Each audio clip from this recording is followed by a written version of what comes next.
Hello, you're welcome. You're welcome onto my channel today, and it gives me great joy to observe you having this video. I'm Professor Olayinka Akonde. I'm a lecturer in the university. On this channel, I do a number of stuff, but all I do, research and sociology and migration as well as relationship, they're very central to them. Meanwhile, if you have not subscribed to this channel, what are you waiting for? Kindly go ahead and click subscribe on your screen right now to join my family of subscribers, and so that you might be alerted every time I drop new videos. The video you're viewing today is snowballing or snowball sampling method. This is a very important method of sampling. Meanwhile, I have other videos on this channel on sampling. A lot of them. I dropped one recently on purposive sampling.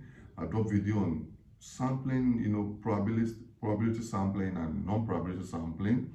I've dropped a video on sampling generally. So cluster sampling, systematic random sampling, stratified, multi-scale, multi-stage, and all a lot of videos. So I'm dropping this one on snowballing or snowball sampling technique. This is part of a non-probability sampling technique, in the sense that, like they say, generally it doesn't give every element in the population equal chance of being selected. This one is part of purposive sampling. So you have to view that video on purposive sampling. Sometimes also that you just want to sample on purpose. You know who you the kind of, you have defined your study population. And I have a video on study population on this channel, even scope, study area, every element of research I've broken down. So it doesn't, you want to sample. That's why some people also call it chain sampling or network sampling. Snowballing is a process of leveraging previous or earlier, research participants or interviewees to get other or future participants. I think that's just it's a metaphor, just like snowballing in sport. It's a process of leveraging or recruiting or selecting other or future participants in research or interviewees, through existing or previous interviewees. You get to interview somebody, then you ask that person. If the person has another person or another group you can interview, then from that new one, you ask for others. You ask for other referrals.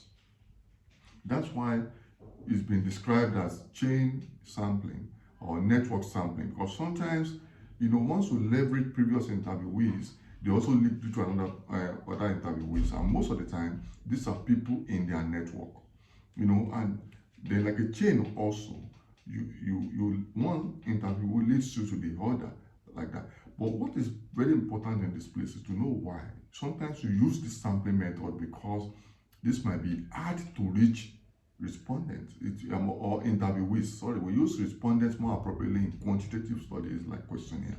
So in this, and this is usually used in qualitative also. Very more usually used in qualitative, because a major disadvantage of snowballing is that you cannot generalize your findings. And most of the time in quantitative, you want to generalize. You cannot. A major criticism of snowballing is that you cannot generalize, because you have relied on sometimes networks or not so large sample. You can also use it for large sample size. Also, it can also lead to bias. Because you are not selecting them randomly, you are leveraging networks. So there may be also you may be having information that pieces of information that are limited to specific groups or to the network through which, even if you want to leverage so different networks, you still cannot say of a fact that these ideas are not related. Unlike and you cannot use it for large sample size. So we're not able to generalize. It can lead to bias, can lead to subjectivity, even though it's cost effective sometimes, and it makes your work to be done within hard to reach population. And you also have to know the fact that you are leveraging interviewees. You must be careful so that you don't recruit the same set of people in closely knitted network to the extent that you will get redundant data. This is one or another criticism, that you may get redundant data. You may simply be getting information from related people or identical people. Therefore, you're not getting comprehensive, unique data across different places. And that's why it's another criticism of this method is the fact that it can lead to redundant data. It can lead to redundant data because you may not get widely dispersed perspective or opinion on the issue you are looking for. So, but it might be the most appropriate. Don't forget, like I said in that video on sociology science or objectivity and subjectivity, is the methodical process that is very important, and using the right approach that is very important. If you can sample, randomly, so why are you sampling? Why are you using snowballing? So if it's not hard to reach population, if you have the fund, if you have the capability, why are you using snowballing? So it's why that is important. But if snowballing is your best approach, you cannot say, well, I will use simple random. No, that means you're not so competent. Your research design, there's a video research design on this channel. Your research design, your research purpose must determine the sampling system you use. Because you use snowballing does not mean that your work is less scientific. No, it's just that you must be methodical. Your methodology must be suitable, and there must be strong justification. That's why we use methodology to describe that section where you describe your research process, to give us the science and justification for using a particular design. So if your work is hard to reach, is qualitative, you don't want to generalize, you want to be subjective, not necessarily objective, then, and if it's cost effective for you at that point in time, if it's the most realistic option, why not? So if your work is contextual, so you can use it. So it doesn't mean that because it's snowballing, then it's not objective, it's not scientific. No, that's not the idea. The idea is to use the most suitable, the most appropriate method in a very systematic and methodical way. Don't forget, even in your snowballing, you still have to be systematic. You have to be careful to be sure that as you are snowballing, you have to pay attention to the diversity of that group. If the group is gender disaggregated, different ethnic groups, different religious groups, you still have to mimic the population composition as you snowball. If you have snowball towards male, then you also have to know that, okay, you have males. You have to have the parameters, the socio-demographics of the group you are snowballing within, and snowball across different elements. If it's a political process, you have to make sure that you snowball, leverage different networks across different political boundaries, political groups. If you have different ethnic groups, you have to snowball. As you snowball among the Caucasian, you have to snowball among the Africans, you have to snowball across the Asians. Let's say you want to look at the issue of gender-based violence, for example, in the United States, or let's say in Washington, D.C., or in Accra, Ghana. Know that you have different ethnic groups in these places. You have to then snowball across different ethnic groups at the same time, different languages, different political groups, and like that. So it doesn't mean that you just snowball, close your eye. Then at what point do you determine when to stop? Then we use point of saturation. By the time you snowball across different parameters, different groups in that population, you get to a point, before you stop, you must have snowball across different elements. And this point I'm making is very important, because people just think, want to snowball, you just keep snowballing. No, you must snowball carefully across social demographics, cultural systems, political system of that society, so that you can have at least sufficient, even though you cannot generalize, even though you cannot totally eliminate bias, even though you might be subjective, but you be an expert in minimizing the criticism you're going to have. You still want to mimic and mirror the social demographic and political and economic cultural realities, even institutional realities of that society. So what you need to do is to pay close attention to the elements, to the distributions of that society and the composition of that society, and snowball across these distributions and uniqueness. And even though you want to minimize your errors, so you have to have a video on point of saturation on this channel. View that video on point of saturation. Because this point of saturation is very important for you to know when to cut off the sampling process. And this is a point where you begin to get redundant, the same data you have gotten before. You're not getting new dynamics, you're not getting new patterns, new trends from the people you are interviewing. You see that you are interviewing them, they are already telling you the same thing.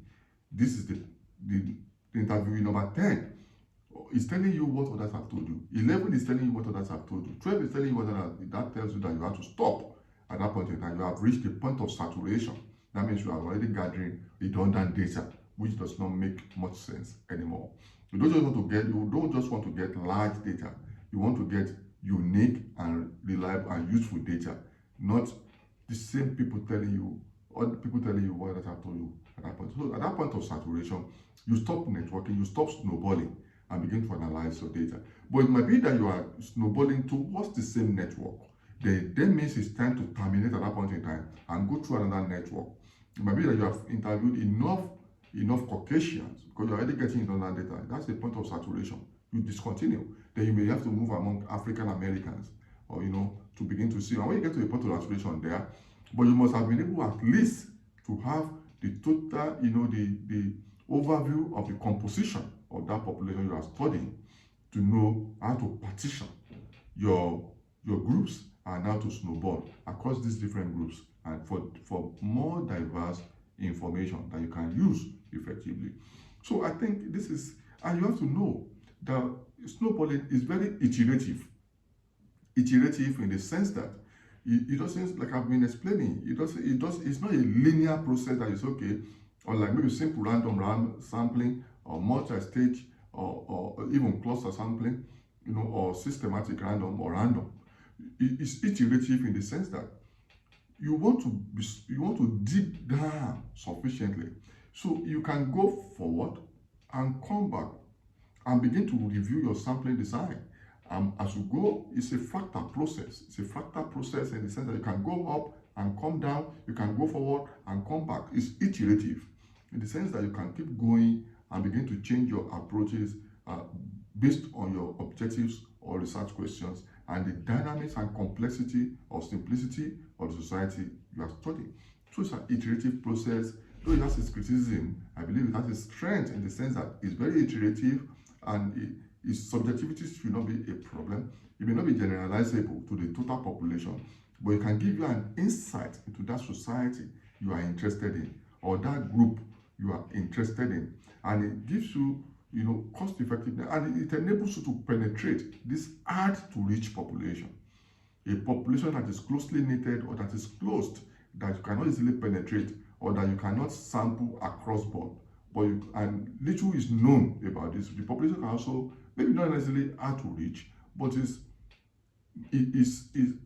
is known about the population. So you cannot have sufficient knowledge or information to do other sampling method. Then you first do snowballing, and that can give you a lot of impact to using this approach. So knowing the approach to use and how to use it well is key in sampling. And if snowballing is the best approach that suits your work, why not? It doesn't make it less scientific. Wow. You can't generalize. Well, it depends on your purpose. If generalization is not what you have to general population, if it's just to that population, well, that's a problem. It can lead to bias. Well, if you're able to manage the bias, to minimize it, that's your role as a scientist. And you can say, okay, it can lead to subjectivity. We have learned from postmodernism, view my video on postmodernism and sociology as a science and objectivity versus subjectivity in that video. View it. I've already argued that subjectivity in itself can be an asset rather than a liability. So it can be cost effective, well, if you use it very well. And it can make your work fast, well, use it for disadvantages. I love research. And I've used it severally, and I find it very useful. So welcome to snowballing, or snowball sampling method. Till I see you in my next video, please subscribe, and bye for now.